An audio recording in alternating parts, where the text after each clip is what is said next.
Hello friends, नमस्ते प्रणाम। हमारे चैनल में आप सभी फ्रेंड्स का स्वागत है और अभिनंदन है। तो हम लोग बहुत ही प्यारा भोलेनाथ जी के कजरी गीत लेकर आए हैं। अगर अच्छा लगेगा तो लाइक शेयर सब्सक्राइब जरूर कीजिएगा और कमेंट बॉक्स में ज़रूर बताइएगा कि ये कजरी गीत आप लोगों को कैसा लगा। तो चलिए सुनाते हैं। हर हर महादेव आप सभी को। गौरा पूजे चलनी बाबा भोलेनाथ के मेलावा के पात सेना। गौरा पूजे चलनी बाबा भोलेनाथ के मेलावा के पात सेना। कई के सोना हो सिंगार और के चुनरी गोटेदार। कई के सोना हो सिंगार और के चुनरी गोटेदार। चम चम बिंदिया चमके गौरा के माथ पर बेलावा के पात सेना। चम चम बिंदिया चमके गौरा के माथ पर बेलावा के पात पना।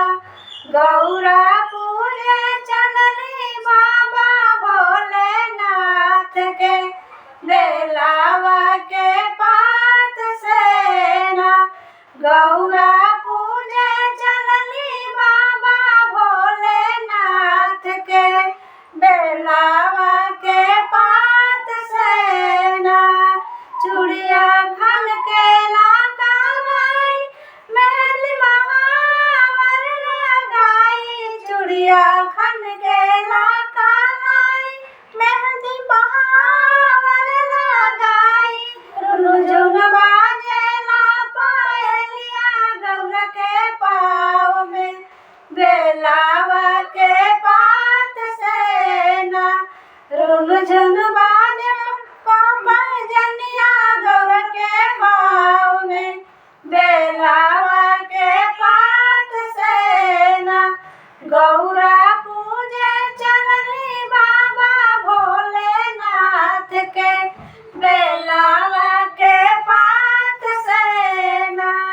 गौरा पूजे चलनी बाबा भोलेनाथ के बेलावा के पात सेना। सूतल भोला के जागावे जब गौरा मंदिर में आवे। सूतल भोला के जागावे जब गौरा मंदिर में आवे। भोल के धोवेली चरनिया अपना हाथ से बेलावा के पात सेना।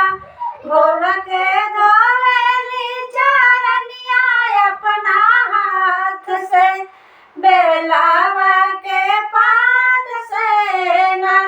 गौरा पूजे चलनी बाबा भोलेनाथ के बेलावा के पात सेना।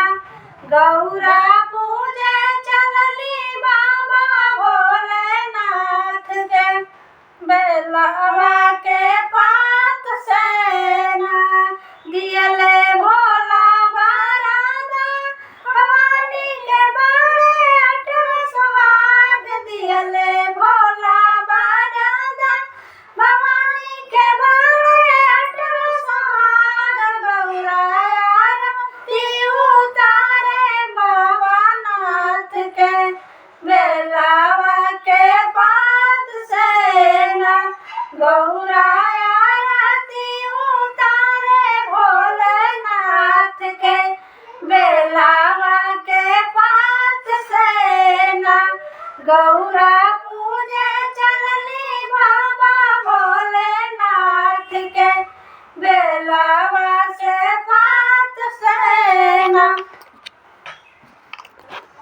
बाबा गौरा पूजे चलनी बाबा भोलेनाथ के बेलावा के पात सेना। गौरा पूजे चलनी बाबा भोलेनाथ के बेलावा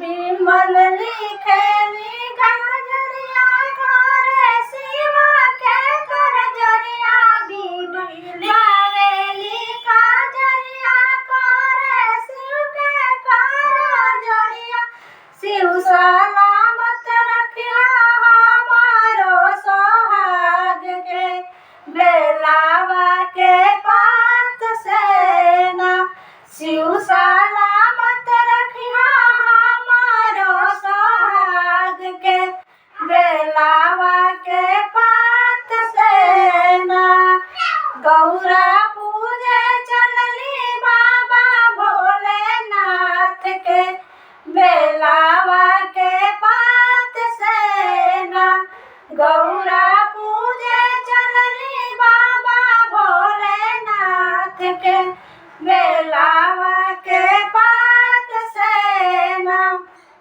हर हर महादेव। आप हर हर महादेव।